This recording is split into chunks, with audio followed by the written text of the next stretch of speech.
Oi gente, tudo bem?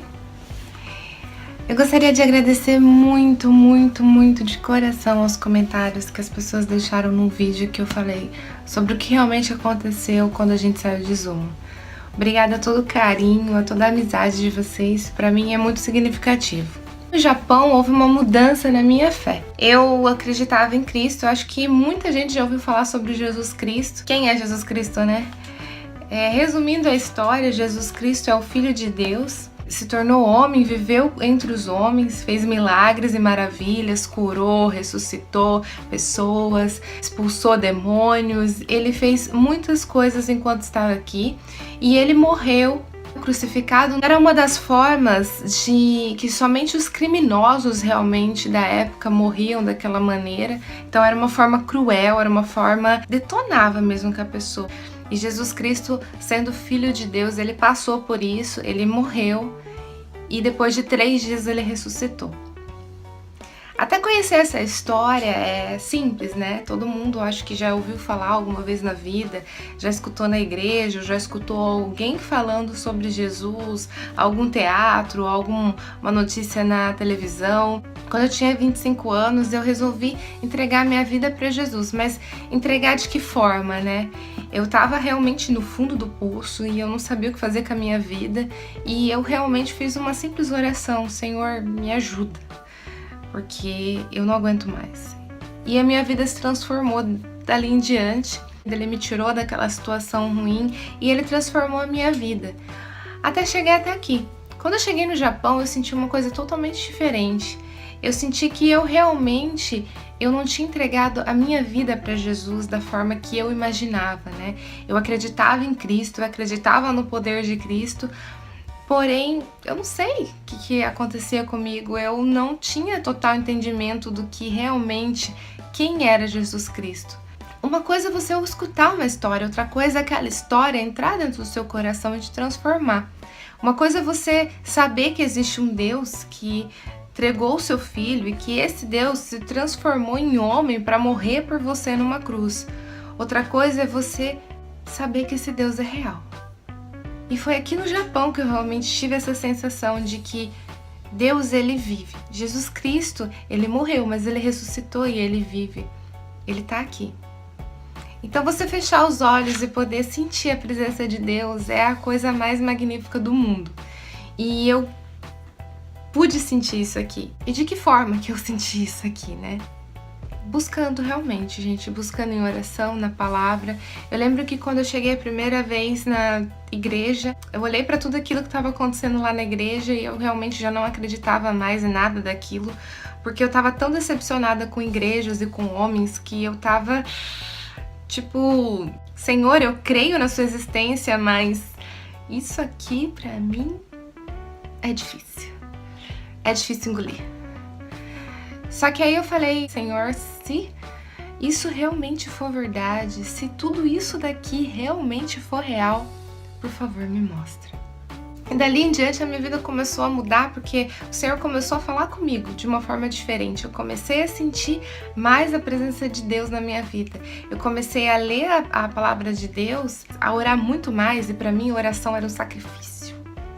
E hoje eu entendo, tipo, é uma coisa maravilhosa de se fazer, porque eu estou conversando com alguém, eu não tô falando com uma parede, eu não tô falando com um ser superior que não ouve, que não me ouve e que tá ali no céu me olhando e olhando eu me ferrar com a minha vida. Não.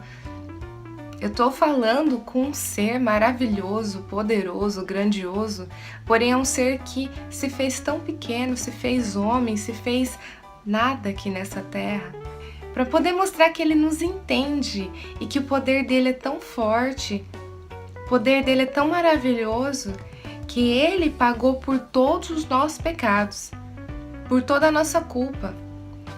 Ele levou tudo da podridão, todas as trevas que estavam dentro da gente, ele levou.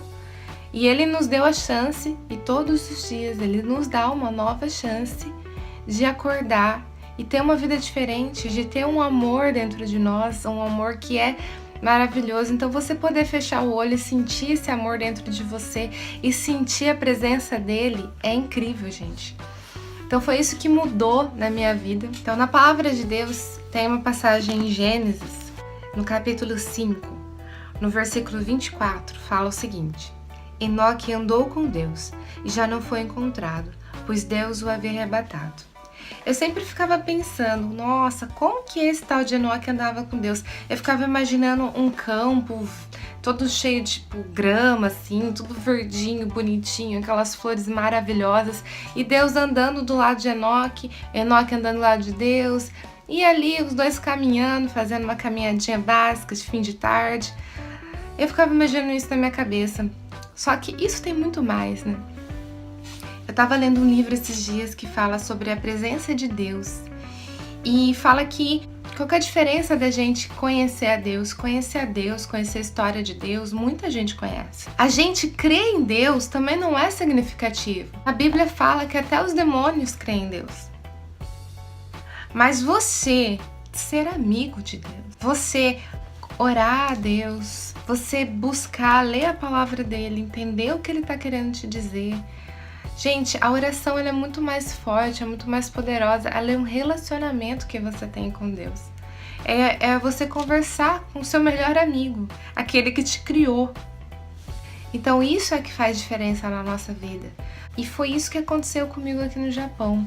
Eu pude conhecer mais a Deus de uma forma a me tornar amiga dele, a entender o que ele queria para mim, escutar a voz dele, a buscar a verdade sobre ele. A ler a Bíblia não mais como um fardo ou como uma obrigação, mas querer entender e saber mais de Deus, buscar mais de Deus. Ter sede de Deus, ter fome de Deus, sabe? Você querer mais de Deus, conhecer aquela pessoa que te ama, aquela pessoa que fez tudo por você, aquela pessoa que te salvou, aquela pessoa que morreu por você. Muita coisa que fazer a gente desistir desse propósito. Só que, gente, eu fico pensando, se Jesus ele veio para a terra, ele veio como homem, ele sabia que ele ia morrer naquela cruz, ele sabia a morte que ele ia ter, a dor que ele ia sentir, ele sabia. A Bíblia fala que no momento que ele estava lá na cruz, ele não sentiu a presença de Deus, ele foi afastado de Deus por causa dos nossos pecados. Ele sentiu toda a solidão, todo o vazio, toda a frustração que a gente sente às vezes. Ele sentiu isso, só que de uma forma massiva. Todo mundo sente. Ele sentiu isso de uma vez só, no corpo humano. Ele sentiu isso na alma, no espírito dele. Então, gente, ele sofreu algo que a gente não consegue medir, a gente não consegue imaginar o quanto Cristo sofreu por nós. Em Isaías 53, esse capítulo fala sobre Cristo. E não são coisas maravilhosas ou bonitinhas, mas fala a verdade sobre Cristo. A gente imagina Cristo, esses homens bonitão do filme aí, todo pomposo, todo poderoso, mas a Bíblia não fala isso dele. No versículo 2 de Isaías 53, fala que ele não tinha qualquer beleza ou majestade que atraísse. Nada havia em sua aparência para que o desejássemos. Ele foi desprezado e rejeitado pelos homens, um homem de dores, experimentado no sofrimento, como alguém de quem os homens escondem o rosto. Foi desprezado e nós não tínhamos estima. Você imagina a dor na alma que ele sentiu. Ele veio para salvar aqueles que ele tanto ama, e esses que ele tanto ama o rejeitaram, o negaram, o maltrataram, machucaram ele. Nós machucamos ele cada dia. Cada dia que a gente esnoba a presença dele, cada dia que a gente acorda e leva a nossa vida sabendo, Deus está ali. Mas a gente não tem um relacionamento com ele, a gente não conversa com ele, a gente simplesmente esnoba. Você já foi esnobado? Você já esteve num lugar e simplesmente não deram nem atenção pra você? Então, a gente faz isso com Deus. A gente faz isso com aquele que nos salvou, aquele que nos amou primeiro, aquele que nos criou, aquele que nos desejou. Na Bíblia fala que ele nos formou, ele nos criou desde o ventre de nossa mãe. Ele já sabia tudo sobre nós. E tem mais, gente. Continuando aqui no versículo 4. Certamente Ele tomou sobre si as nossas enfermidades e levou sobre si as nossas doenças. Contudo, nós o consideramos castigado por Deus atingido e afligido. Mas Ele foi transpassado por nossas transgressões, foi esmagado por nossa iniquidade. O castigo que nos trouxe paz estava sobre Ele, e pelas suas feridas nós fomos curados. Todos nós, tal qual ovelhas, nos desviamos, cada um de nós se voltou para o seu próprio caminho, e o Senhor fez cair sobre ele a iniquidade de todos. Ele foi oprimido e afligido, e contudo não abriu a boca. Como um cordeiro foi levado para o matadouro, e como uma ovelha que diante de seus tosqueadores fica calada, ele não abriu a sua boca. Com julgamento opressivo, ele foi levado. E quem pôde falar dos seus descendentes? Pois ele foi eliminado da terra dos viventes, por causa da transgressão do meu povo ele foi golpeado. Foi-lhe dado um túmulo com os ímpios, e com os ricos em sua morte. Embora não tivesse cometido violência alguma, nem houvesse nenhuma mentira em sua boca.